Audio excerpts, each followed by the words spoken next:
Okay, you're live. Put in the air. Okay. Well.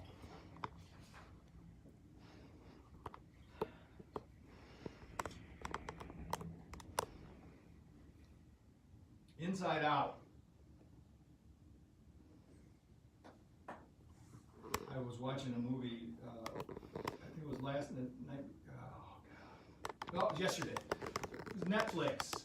I was on a Netflix binge, and there's a guy on the show that really is not very sympathetic. In the whole series, never liked him, and but he was in a quandary. His wife was a gambling addict, and she had lost a lot of money, which ended up through a number of circumstances compromising his position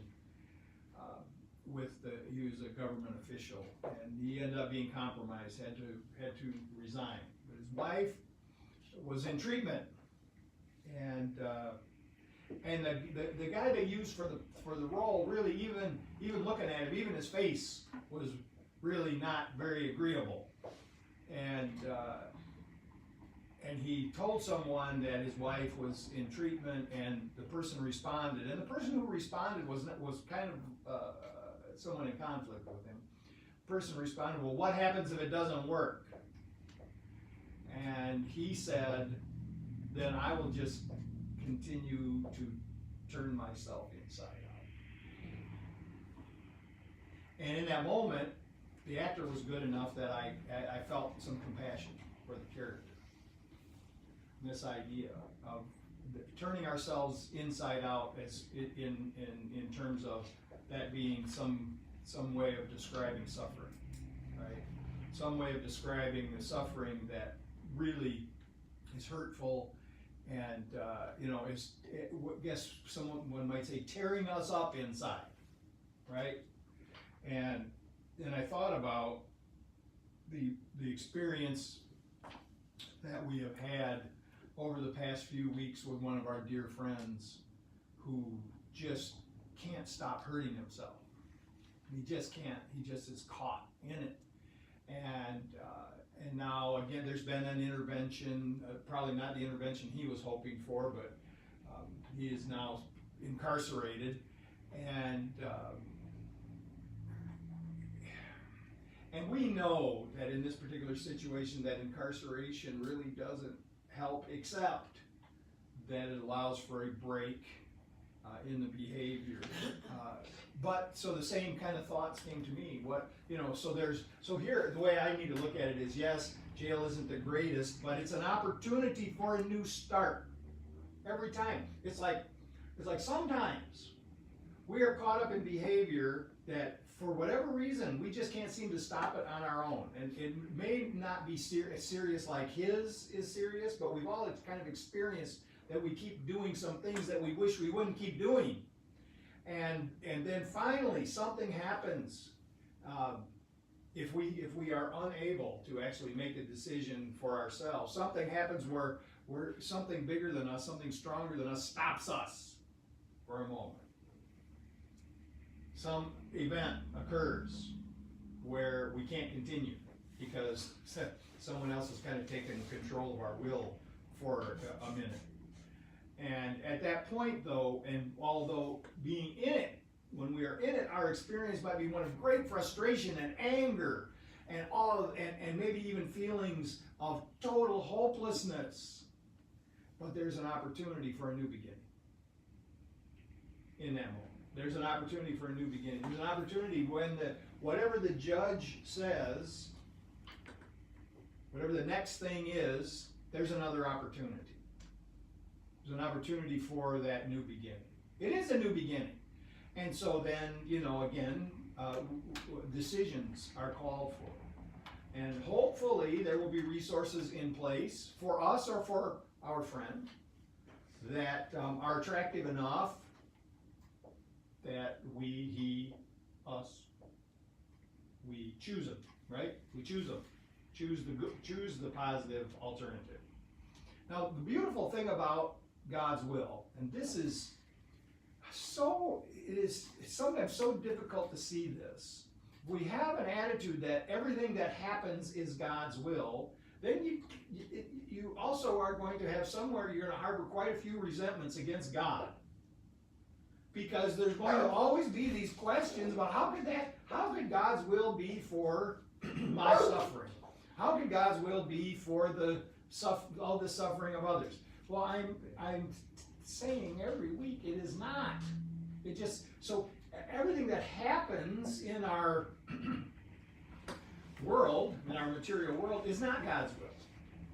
It's actually our will. It's actually our will. Sometimes it's our collective will, where we are at some level conspiring, at some unconscious level conspiring to keep these unfortunate situations occurring. Sometimes it's our personal will, keeping ourselves in suffering, but it's not God's will. But the beautiful thing about God's will is however we have misused our own will to put us in this untenable situation, God's will stands ready to deliver the good in every moment. No matter how bad the situation is, God is always presenting an alternative, another choice. God is always saying, here, choose once again.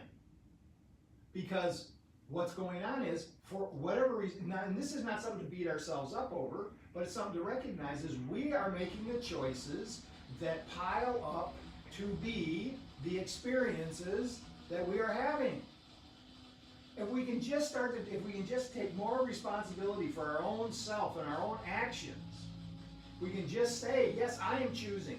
And that is, again, this is not to minimize circumstances and events. It's not to say that sometimes our brothers and sisters don't do bad things. But the point is that God's will is no matter who has done bad, no matter who has made mistakes, no matter what errors are occurring, that God's will stands in this moment offering another choice. So, inside out, turning myself inside out. If I am turning myself inside out with suffering, I'm in so much pain because of what's occurring now in my life, or sometimes isn't that even really occurring, maybe so much in my life as in my head. And I've got myself well, it's all in there, but let's just say for a moment that I'm making myself suffer just by my thoughts. Well, when I make myself suffer just because of my thoughts, those thoughts project out into the world. And they reflect back to me, showing me scenes that reinforce the thoughts that keep me suffering.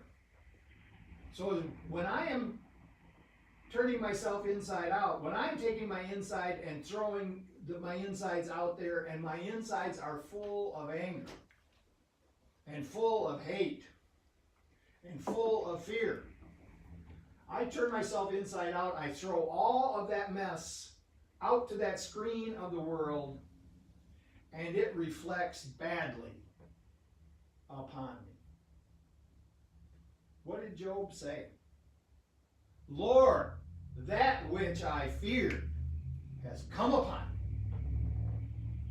And if you try to read it, boy, I'll tell you, it's a chore reading Job. I mean, it's actually a great story, and it actually predates, the story itself predates the Bible. It was an old story before the Hebrews took it. But if you read it, the way it is written is a nightmare of repetition. Everything is repeated multiple times. Everybody in there says the same thing over and over and over again. It's a Hebrew a teaching method called remez. That when you repeat something enough, you remember it, right? So it's trying to drill drill those messages in. Anyway, it's a chore getting through it, but some people say it's the first actual psychological study of mental illness, because there's a conversation going on between God and Satan, the devil. That's how the thing starts out. There's a conversation going on, and the whole idea is they make a wager.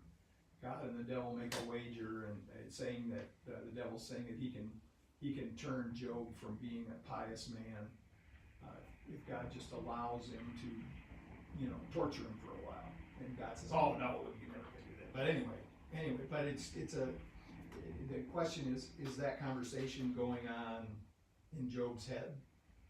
Or anyway, it's interesting. And Robert Heinlein wrote a science fiction book, used the book of Job for the book, and it's much easier reading in it, and it will deliver pretty much the same message. In the message is what you believe, as Jesus said, that which you believe, let it be done unto you. Think about that for a moment. So this is really the essence of turning inside out. The beliefs we have on the inside, the beliefs that we have in our mind, we throw them out into the world and they return to us, and they actually fulfill a lot of the prophecies that we're afraid of. One way or another. Not exactly. Doesn't happen exactly like that.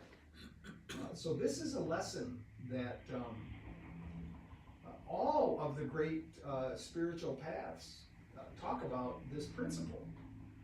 That so what we're really talking about here is this idea that the great song, Our Thoughts Are Prayers, articulates. Our thoughts are prayers, and we're always praying. You need to pay attention to what I am saying. So if I am having fearful thoughts, I'm actually praying for fearful things.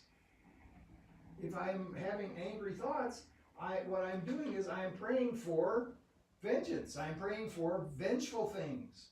And that just kind of builds on itself. And so I find all sorts of places maybe perhaps where I could take vengeance. And then, of course, there's guilt on the surface and underneath that I deserve to be punished for taking my vengeance.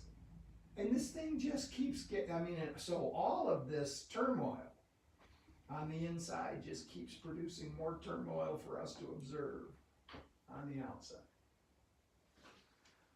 So the principle for this morning is to let's choose once again. Let's choose once again. Let's change what's on the inside. What did we say? What Rumi said? He said previously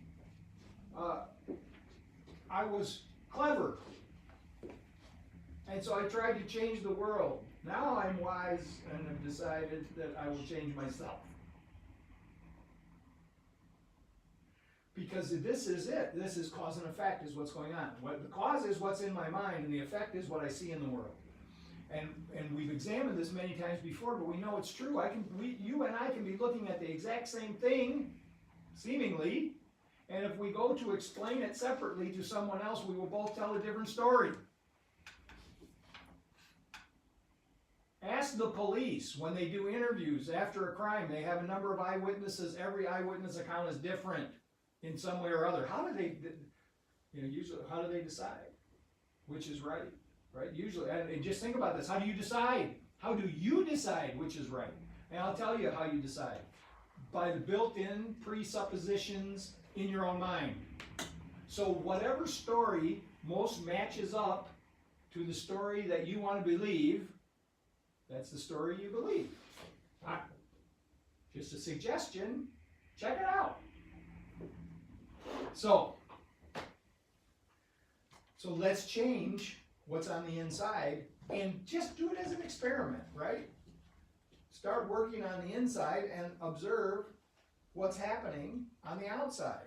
So here's another beautiful one here from Rumi. He says, come, whoever you are, wanderer, worshiper, lover of leaving, it doesn't matter. Ours is not a caravan of despair. Come. Even if you have broken your vow 1,000 times, come yet again. So changing this idea of being, now if you remember who Rumi was. Rumi was this renowned teacher. Before he became a poet, he was a renowned teacher and orator. And he knew the Quran inside and out. He was like the greatest scholar in the land. And suddenly he became enlightened, we would say. Other people would say he went the wrong way, but he stopped preaching, he stopped lecturing, he stopped excluding, because what he was doing before in his lectures was he was telling people how they were falling short of the ideals in the Quran, and he turned it totally around and started telling people, we have to embrace everyone. Even if you've broken your vow 1,000 times, I cannot exclude you from my heart. It doesn't mean that I need to go into business with you. I don't have to let you hold my wallet. I just need to hold you in the love of my heart. This is the key to this whole thing. Many times we think when this idea of I want to be truly helpful, many times that help that we are guided to give is not helpful, because we are saying, oh yes, I'm trying to be a spiritual person. I want to be generous. I want to help. So I'm gonna. But if we got quiet for a second, we would realize that what we were really doing is not helping, but interfering. They were actually interfering with cause and effect. So this view, what we really want is, we're looking for a miracle here. We are looking for a miracle. And the miracle is to change this inner view so that what we see in the world changes, so that we can have peace of mind. So this miracle happens when forgiveness extends love to misinterpretation. So if indeed it is correct that all of us go outside and we witness a crime, all of us that are in here, we witness the same crime, and we all have a different story, maybe slightly, right? We may be close, but slightly different if we're really questioning closely. If that is the case, and pretty much it's proven that it is, then who is the one who misinterpreted? Which one of us misinterpreted? If we get a conversation about it, I will just put this out there. It's not me. Wasn't me. I'm right. I saw it correctly. Now, what's really happened there when I say that, and this is generally because this feeling of rightness, somehow it seems so sweet. This feeling of rightness. I'm right. You're wrong. And when somebody goes, outside, the further somebody goes outside of what we think of as the boundaries of the social contract, the more we feel right and the more we feel that they are wrong. Again, we are misinterpreting. This is a misinterpretation. So first of all, we all misinterpreted it. We all missed something, right? We all missed something in this observation. Probably, for sure. Maybe the Dalai Lama saw the whole thing correctly. But we all probably missed something. So we all have a little bit of misinterpretation in this. And what forgiveness is it forgives the misinterpretation. Now, I believe that forgiveness actually heals the misinterpretation. But it doesn't, it just purely on a psychological basis, if we think about it this way. If we think about the forgiveness as just allowing for the possibility that we might have got it wrong. Just having that, just that little bit of open-mindedness that allows for the possibility we might not be seeing this correctly. This is a beginning, and we can use this. And from this purely psychological approach, it's that forgiveness frees us from guilt and the burden of control. Where we have believed that our sins of ourselves and others are irrevocable, meaning, well, you know what, until I do some forgiveness work, it seems like my mistakes continually haunt me. They continually haunt me. And I get uncomfortable when I'm in the middle of the haunting.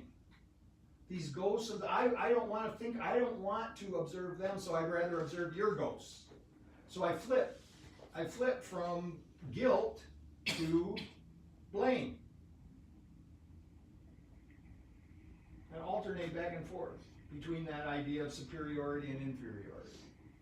So our painful memories are the banners that are still flying, that represent these past conflicts. They're like the banners of war.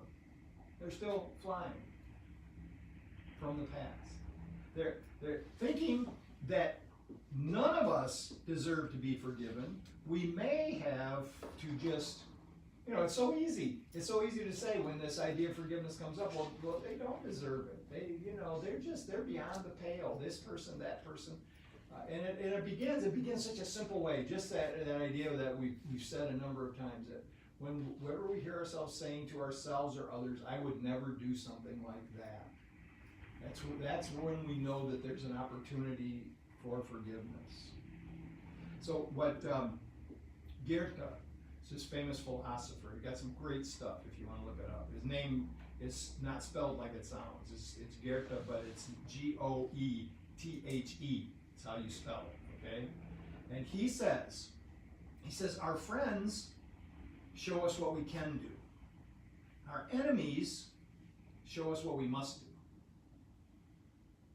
Now, you could read that. Now, if you go back to the text where that line comes from, you probably will see some more meaning than you might take at first. But what it means that those who we see now as close to us show us through how we feel about them, right? So they're showing us how to be.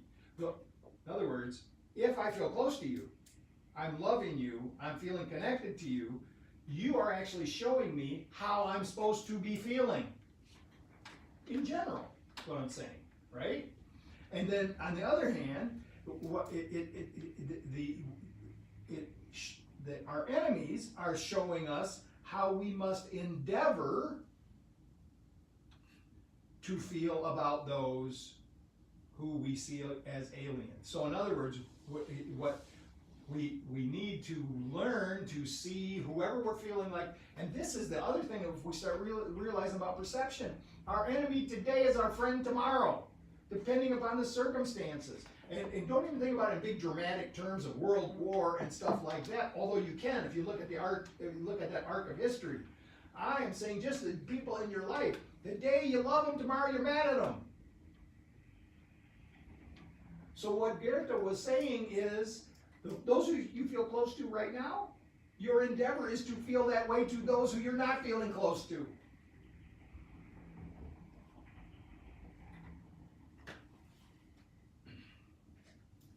So there's an endeavor, if we can just do that, we begin this on the surface. Now here, I'm just going to tell you that I believe that what real forgiveness is forgetfulness.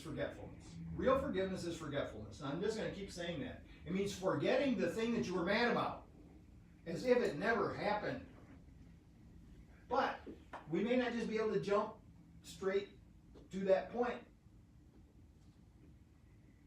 So there's something else that we can do. We can start with the surface.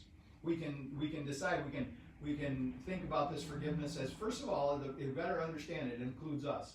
If we think we're just going to magnanimously forgive the bad people without including ourselves in there somewhere, we really are missing the point, because if we look hard enough, we find that we played a role somewhere in something, right? So it's about asking forgiveness of those we have harmed. And sometimes it's appropriate to ask forgiveness from those we have harmed directly. Sometimes it isn't. Sometimes asking forgiveness from someone who we have harmed is actually putting an additional burden on them. Sometimes asking for forgiveness of those we have harmed is revealing something to them that they didn't know in the first place, and so they are harmed again. So we have to be kind of careful about this. But in our mind, in our meditation, do this. Just quietly invite that person who you have harmed, who you don't want to think about because you feel guilty about some harm that you have caused. Just invite them into your mind. they will come. And when they come into your mind, ask them there in your mind for that forgiveness. You say, well, what good is that going to do? I tell you, you'll be amazed at what good it will, because things will be revealed to you. Things will be revealed on the inside that then amazingly will be reflected on the outside. We offer forgiveness to all those who have harmed us. I remember we used to have this mastermind prayer group, and one of the steps in the mastermind prayer was we said that we forgive everyone who may have harmed us in any way whatsoever.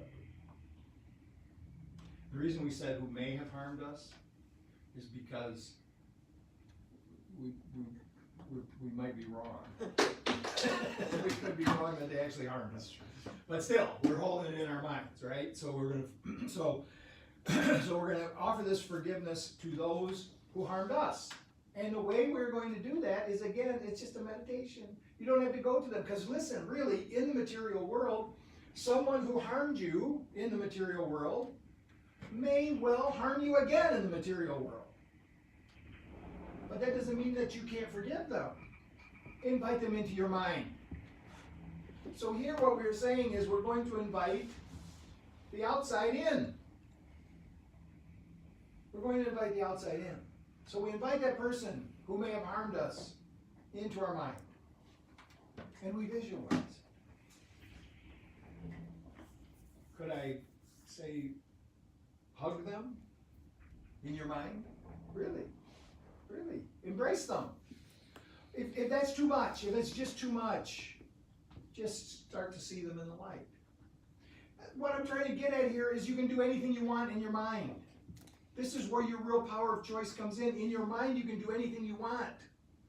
So invite them in. Invite the people you harmed into your mind. Ask them for your forgiveness. Invite those who harmed you into your mind. Forgive them. And watch what happens. By inviting the outside in and embracing it in the light of love, we turn ourselves inside out in the positive way. In that this love that we have just experienced on the inside then can be turned outside.